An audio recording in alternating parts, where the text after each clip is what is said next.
Because when I say that I see somebody, do I really see that person? When I say I see Yogadishta, I have no ability to see Yogadishta.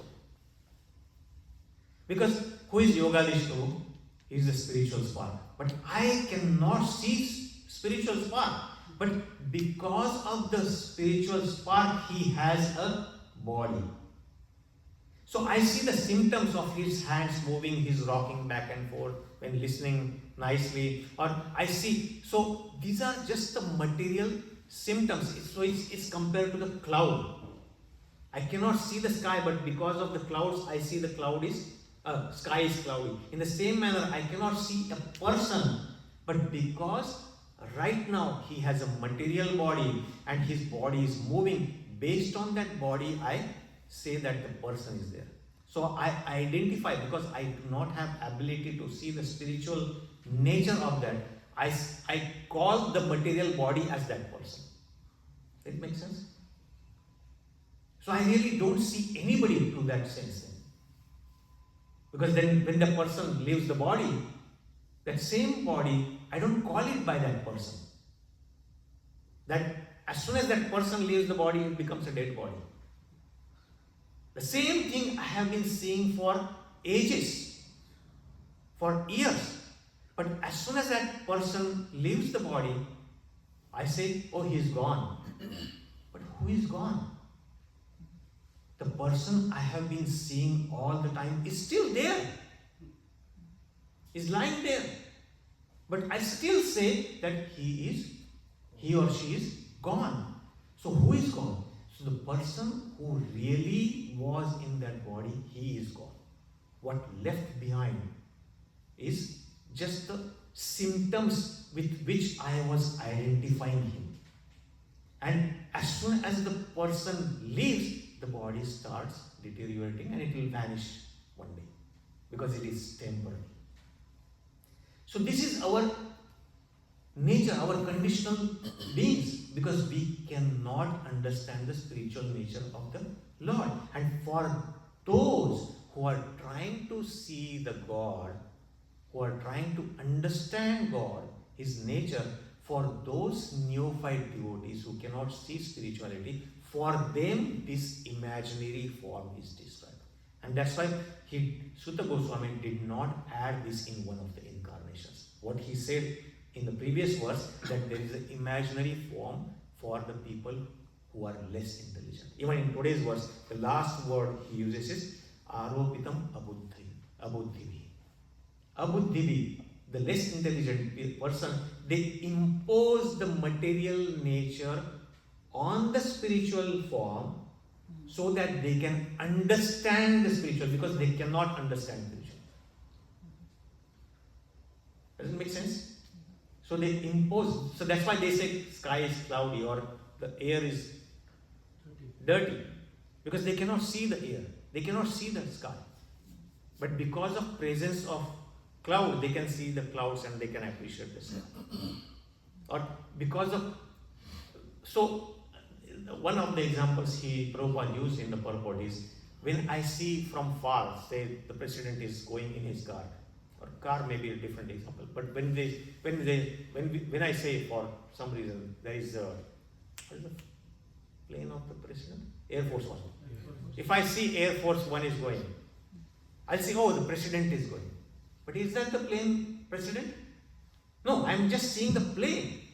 But because I know president, that plane is for the president, I see the president is going. I'm not seeing the president. I am just seeing the plane and I'm identifying that plane with the president. In the same manner, these neophyte devotees identify the Virat Rupa with the Lord, because they cannot see beyond that. And that's what the first stage of realization. So in the previous chapter, Prabhupada had, there is a verse that how we can understand the different stages of the Supreme Absolute Truth. Vadantitas tattvavidas tattvam yajnanam advayam brahmeti paramatmeti bhagavaneti shabdati. That the Supreme Absolute Truth can be understood in 3 stages, and that is Brahman. And so this stage is Brahman realization. Somebody who is searching for God, but they are not yet trained or they cannot understand the spiritual nature. For them, this Brahman, this whole creation is Lord. And for them, this form is described as the Virat Rupa.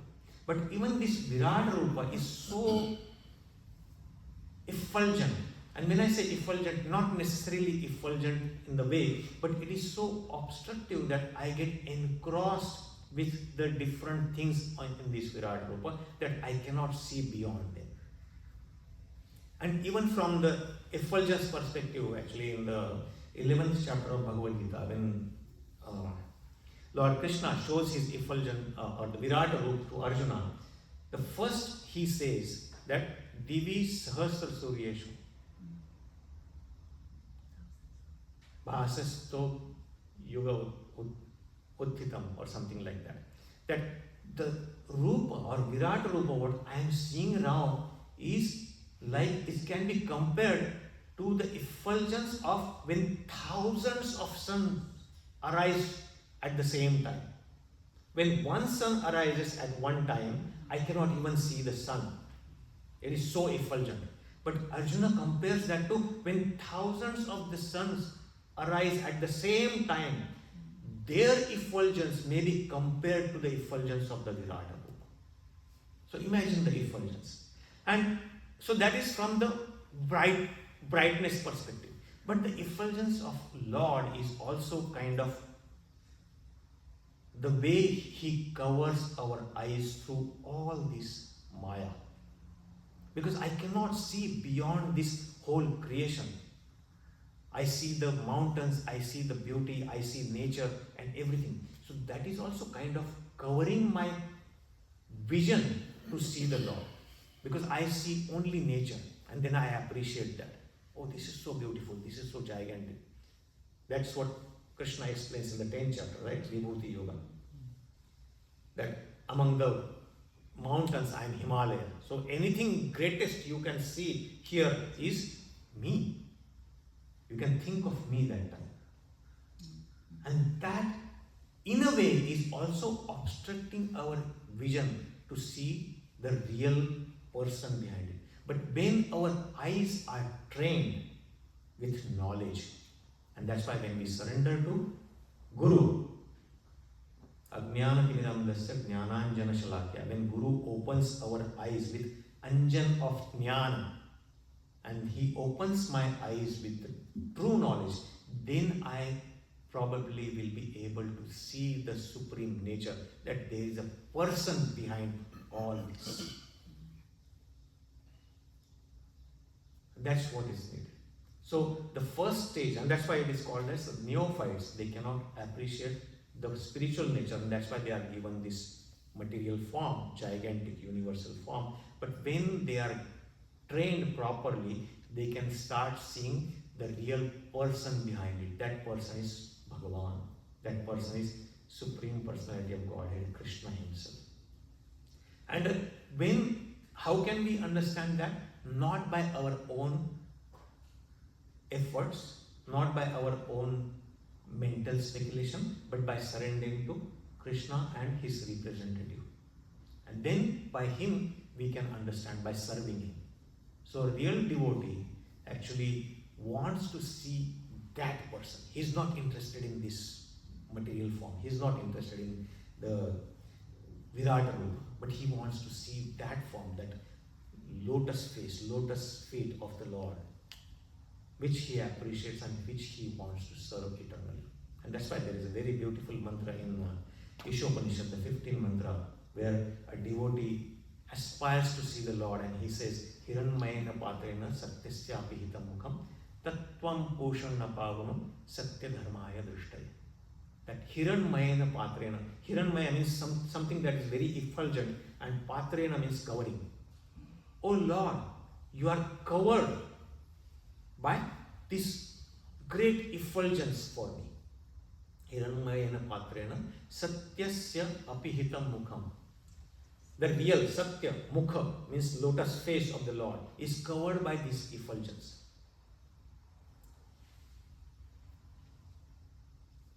But Tattvam pushan apavano. Please remove that effulgence. Why? Because satya dharmaya dṛṣṭari. Because I, your devotee, who is following all the real dharma, that is to serve you and to love you, that satya I want to see. Please remove that effulgence. That's what the prayer a real devotee asks for. That remove this effulgence, remove all these obstacles that I see in the matter, I see in the material creation. I don't want to see your... Arjuna was never interested in this universal form. But Prabhupada says that only to guide in the future, for the people in the future, that, oh, Krishna is there, but maybe he is creation of the Virat Rupa. So Virat Rupa is superior. But no, Krishna showed Virat Rupa. So he is the source of Virat Rupa also. As in the 14th chapter, last verse, Krishna says, Brahmano hi pratishtha aham, amrutasya vyasacha. That Brahman, I am the source of that Brahman. So Krishna is the source of Brahman, not the other way. Krishna doesn't come from Brahman, but the Brahman comes from Krishna. And that's why a devotee who wants to have loving relationship with Krishna, he is not interested in these material energies or material engagement. He appreciates it, but he is not very much keen about this.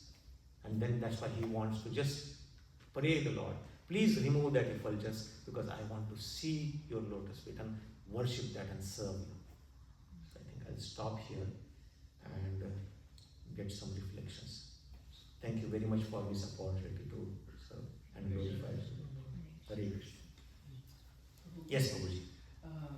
You describe the spirit soul, and we are in this body, but this body is not our original form.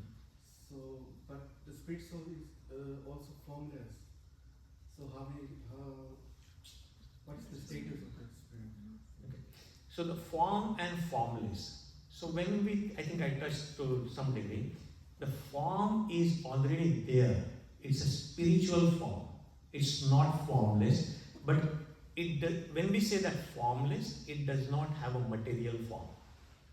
It has a spiritual form, because Prabhupada gives a couple of examples, and I'll use one of his examples and one I am thinking right now. So Prabhupada says that this shirt has a hand, right? Why does shirt have a hand? Because I have a hand. I am the one who is going to wear the shirt, right? Because I have hand, the shirt has a hand. Otherwise, there is no meaning for having a hand to shirt.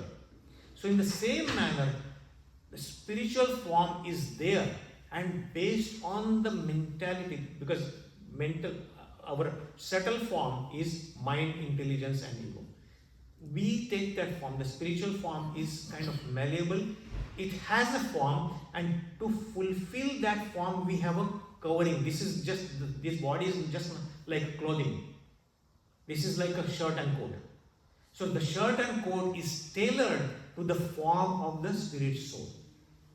The body is tailored to the form of the spirit soul which he had designed. The spirit soul has a form, but it does not have a material form. Even Lord has a form. But we see that form while we are in this material world only through the material body. And that's what today's verse is describing. Just like other example I am thinking right now. You know the process of angiography, right? Have you heard the process of angiography? So angiography is done to detect the blockages of the heart or other parts also.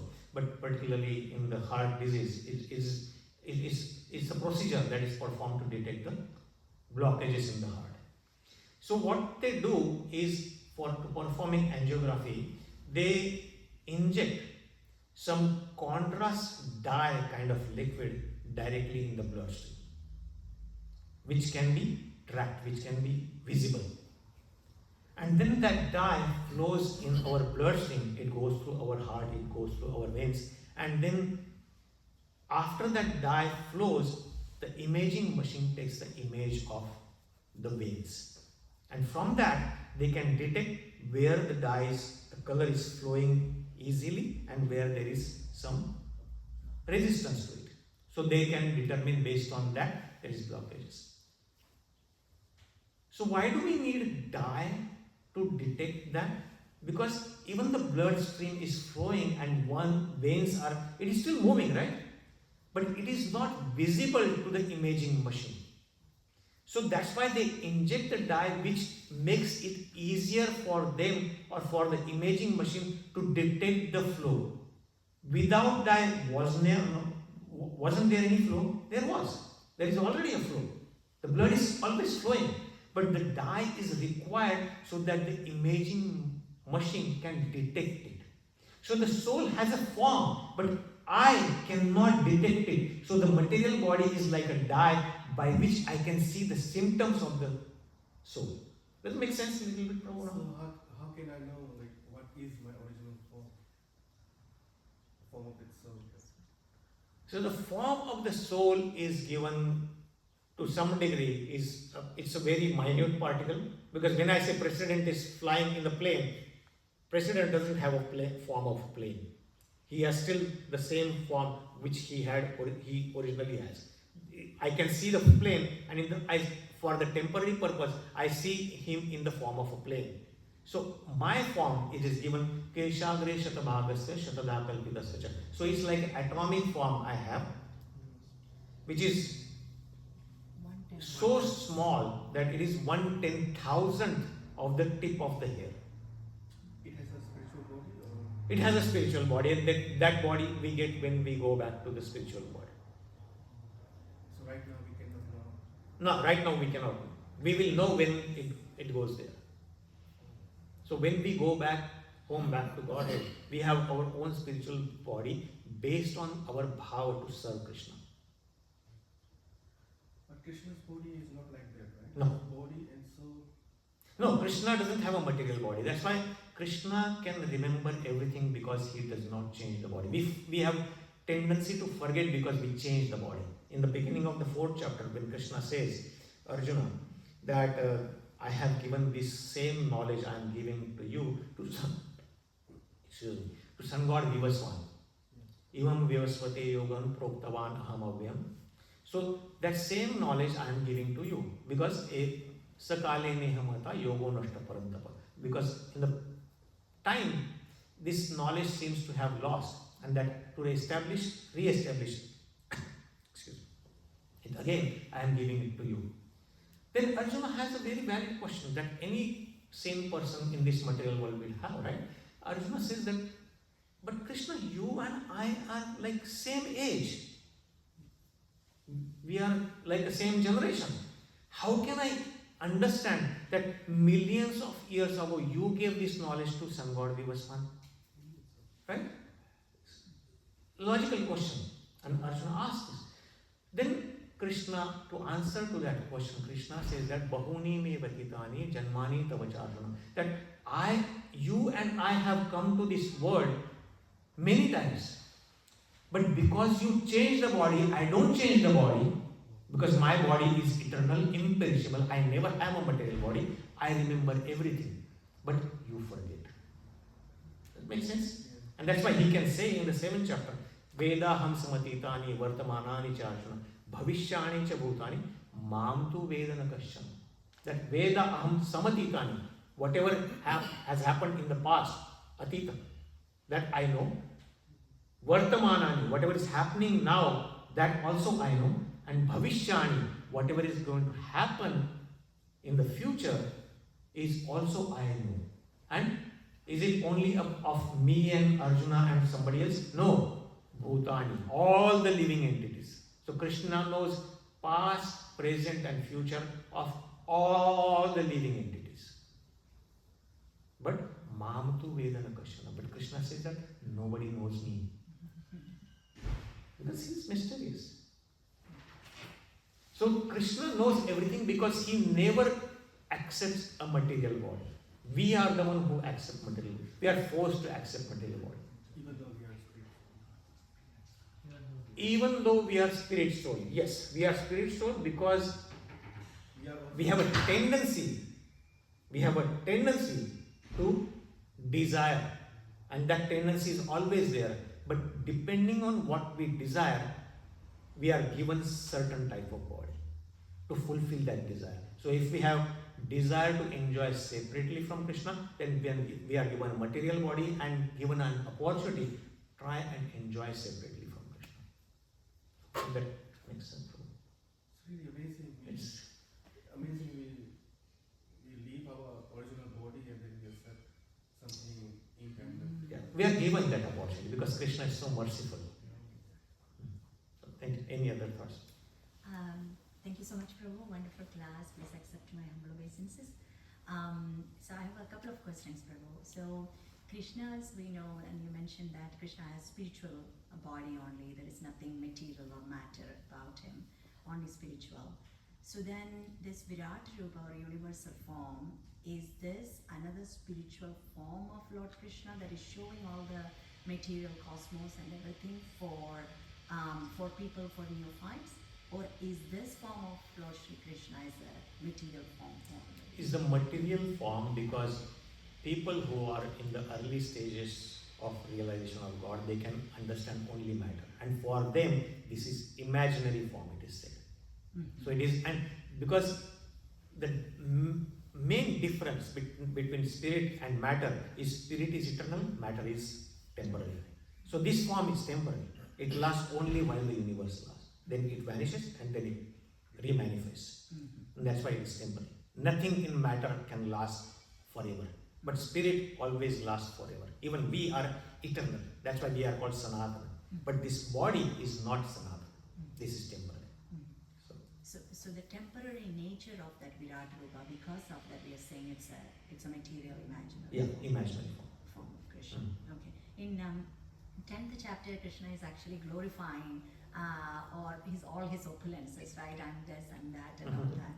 So this is Krishna showing in the 11th chapter, because Arjuna is asking him to show, but not really for Arjuna, but for all the other people to understand Krishna's supremacy, right? So they will be convinced that Krishna is the supreme. So it's kind of a practical, the theory he mentioned in the 10th chapter, so this is like a practically he is Practically he is also showing. Demonstrating. Because somebody may say, I may say all these things in theory. But I'm nobody. I'm just repeating the words of. But Krishna is not like that. When somebody says something, but he is not able to do, people doubt that person, right? People may claim so many things. But Krishna wants to establish his claim. Whatever he has claimed is right, and immediately. And one more thing, I think that is appropriate to this question. Krishna gave these instructions to Arjuna, not for Arjuna, for us. And because he gave this instruction to Arjuna in the Bhagavad Gita, he established all the aspect of spirituality or Vedas in the whole Bhagavad Gita. So there is nothing beyond Bhagavad Gita. We need to read all these things because we do not appreciate Bhagavad Gita. To make our faith firm in Bhagavad Gita. Gita-upanishado gavo, dogdha gopalanandana. So this is the nectar that Krishna is milking from the cow, that is Veda.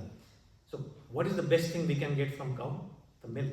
And Krishna himself is milking this cow and Arjuna is the calf. So we should appreciate that nectar. So Gita covers everything, all the Vedic knowledge in summary. And that's why there is nothing that is left in Bhagavad Gita for us to understand. That's why Krishna establishes his supremacy, his opulences. He shows his opulence, his Virat Rupa, as well as at the end of 11th chapter, you see that he also shows the four-handed Narayana form. That he establishes that, oh, I am source of that four-handed Narayana form also. So, just a few thoughts. And then shows the two-headed form also. Yeah. So then she shows the original Shyama-Sundar form. I believe, I think the other reason why Krishna showed the Virata Purusha to Arjuna was because Arjuna was originally concerned about killing his relatives, right? So he was able to see that those people are already dead in the Virata Purusha form. They're showing the whole future. Yeah. But Arjuna says that, and as the chapter 11th chapter starts, that now Krishna, all my illusions are gone. I'm pretty clear. But still he is asking to show that states that it's really for people, Other people, for other people who. I think Bhagavad Gita really ends in 9th chapter itself. Because Arjuna is already convinced. Arjuna is already convinced. He is convinced. But he is asking all these other questions so that in future generations, any type of people may come up with different excuses or doubts. Those are covered and those are clarified. Arjuna doesn't need all this knowledge. Yes, thank you, Mataji, for reflections. Yes, Yogadesh Prabhu. I wanted to clarify my understanding. So you said the Virata root, like all the rivers, the veins, the trees, the hair, that's for those who aren't necessarily convinced of the personal form, of Krishna having a personal form. It's just a way for them to conceive of Bhagavan. And then the one thing better than that would be having a deity before Pranpratishtha, which is it's not Krishna himself, but it's a more personal form of Krishna. And then after Pranpratishtha, that becomes Krishna himself. Is that like an accurate way of thinking of? I don't think I got your question completely, because you are comparing the universal form with deity without Pranpratishtha. Is that? Yeah, so a deity without Pranpratishtha is what makes the deity like Bhagavan himself, right? But before Pranpratishtha, it's not spiritual, it's material, but it's still reflecting a form of the Lord. Like when you have a general murti of Krishna, that's still different or maybe better than just saying like, oh, the trees and the rivers, like it's that's like, just want to make sure that assumption is correct. Yeah. So when it is said that Krishna's the rivers and veins and whatever we can see material senses are Krishna's limbs and everything. So that is for the neophytes, so that they can appreciate the greatness of God. Yeah. But that does not mean that the person who understands, who knows Bhagavan, they don't appreciate this. But for them, it has not much importance. Yeah. They also appreciate this. Just like a person, if I realize that a person, let's say I appreciate you, Yogadesh Prabhu, that you are a great devotee, I have affection for you. But that doesn't take away any importance about your hand or your leg or your eyes. Oh, you are not this body, I'll just slap this. No, not that. That's not. Yeah. I will appreciate that more. So the devotee will appreciate the nature or the veins. Oh, this is the Supreme Lord's. How wonderfully He is working. So they appreciate that more.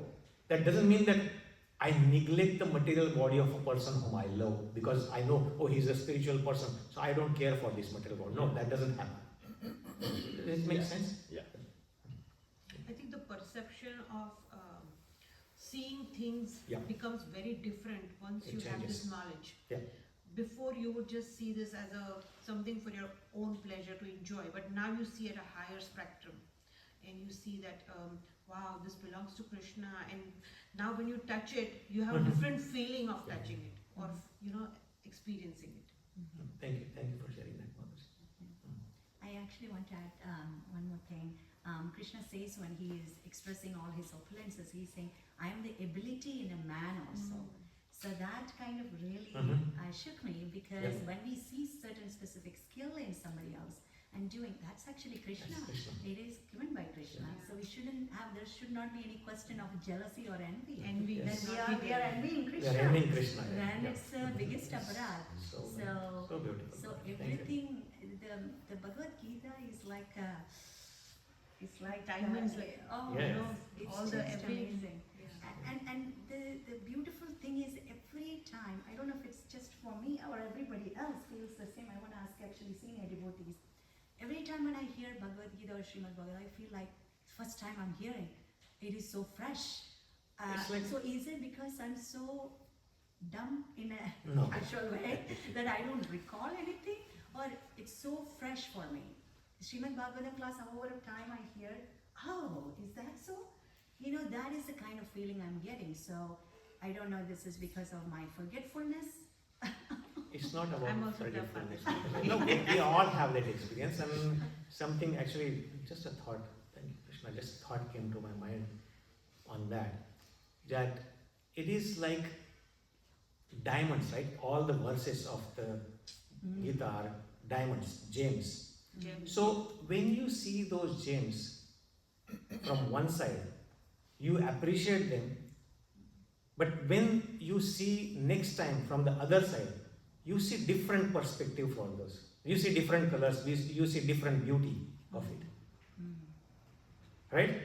The gems are the same, but I am seeing them differently this time now. And when some other way some shades lights on that, then that reflection of the light comes in different way, then I appreciate more. So that's the completely different perspective.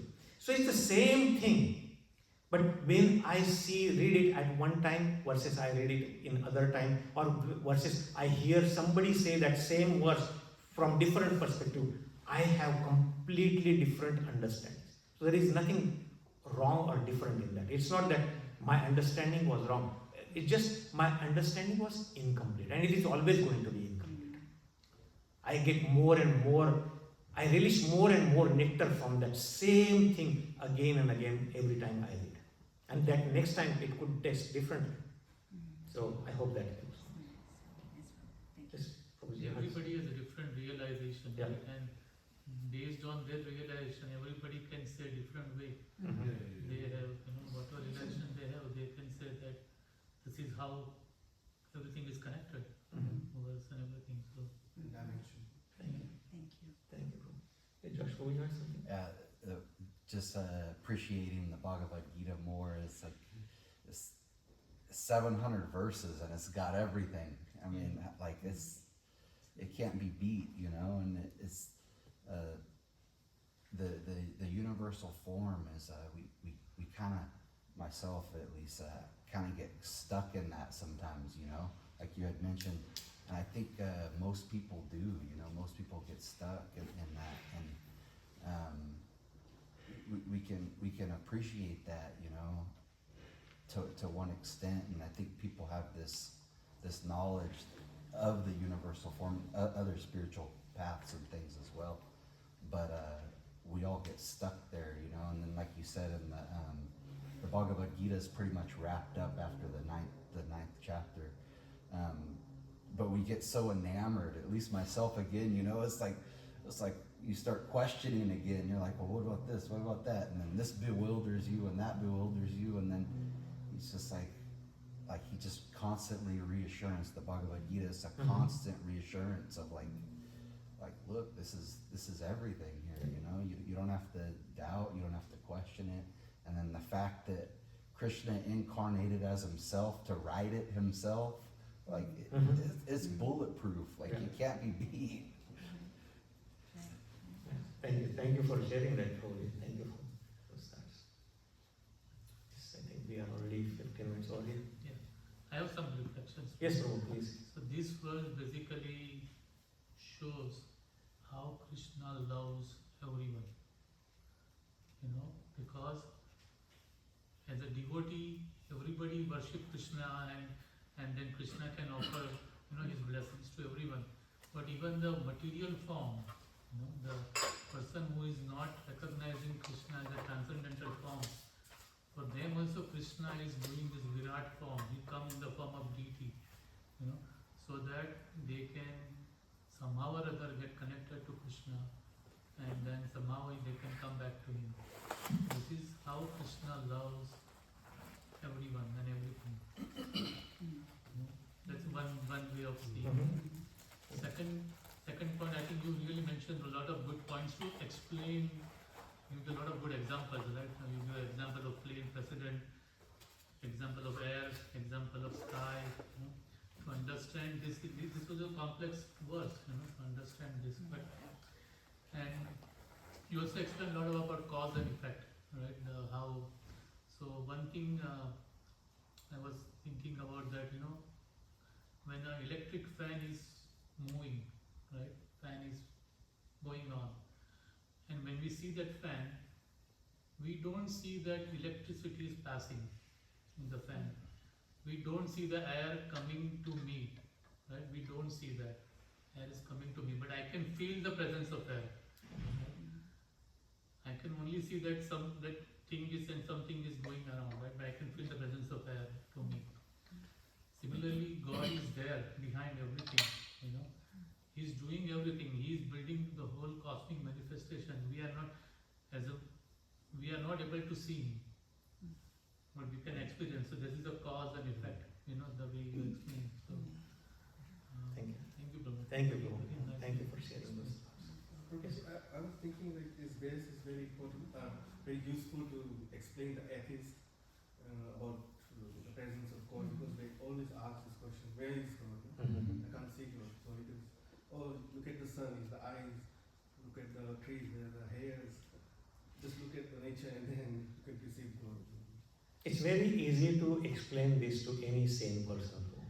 Same thing. I think atheists, even if they If saw somebody- God, they wouldn't believe it. If somebody doesn't want to accept, you can do whatever you can, and that's. But yeah, so we'll keep trying.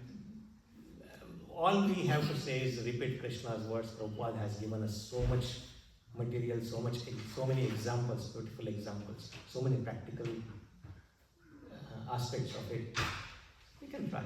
So it's not in our hands. Just by perceiving the nature or looking at this material nature, they would be getting a benefit of It's like images. you spoke about cause and effect, and scientists, atheist scientists use this term laws of nature. Well, that's the effect of the cause, that somebody had to put those laws in place to begin with. You know, it kind of goes to these atheists that they'll accept laws of nature. This is the law of nature. That's a law of nature. But it's like, well, where'd that law come from?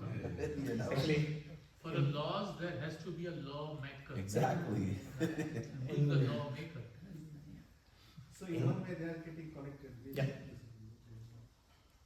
Everyone is connected to Krishna. The only thing is, Krishna says, "Ye yathā mām prapadyante tām tathaiva bhajāmiham."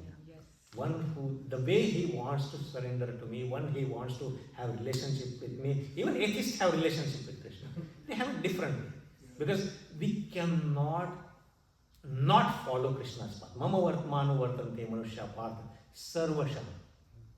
Always, everybody is following Krishna's path. Only they think that I am following my own path. Well, everybody believes in time.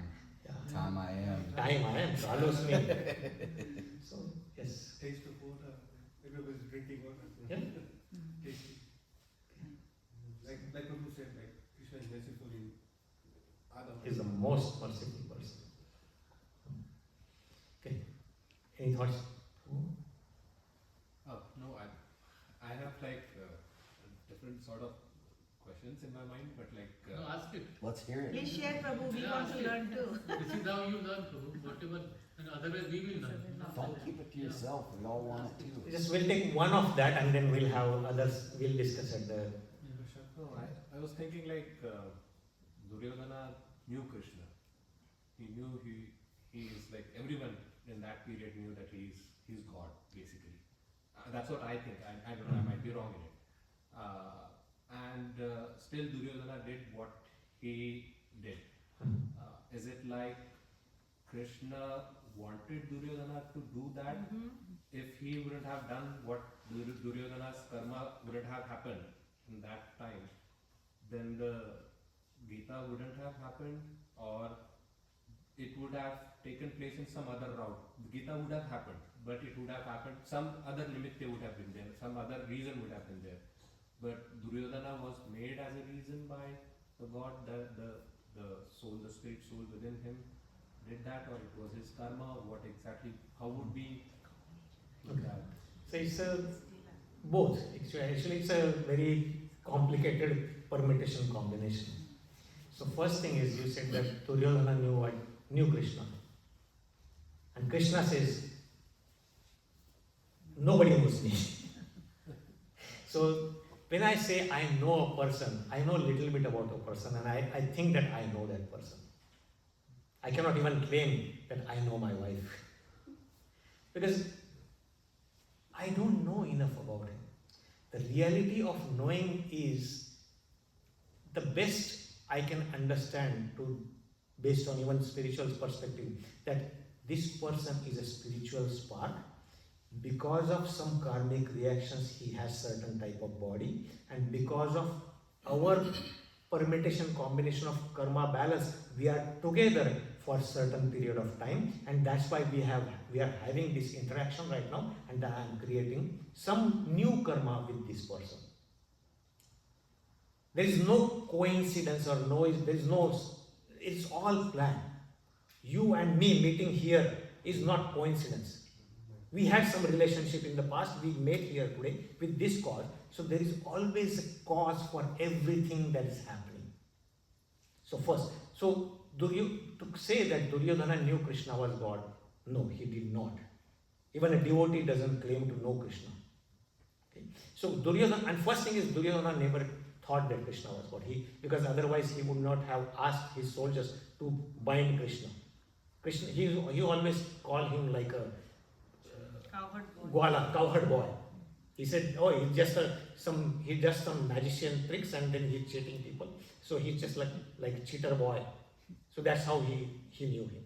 So that's the first aspect. Duryodhana knew, and many people in that time didn't know Krishna is God. They knew Krishna, but they didn't know Krishna is God. Only a few, handful like Pandavas, Kunti, Bhishma, only the few of them, they knew Krishna is God.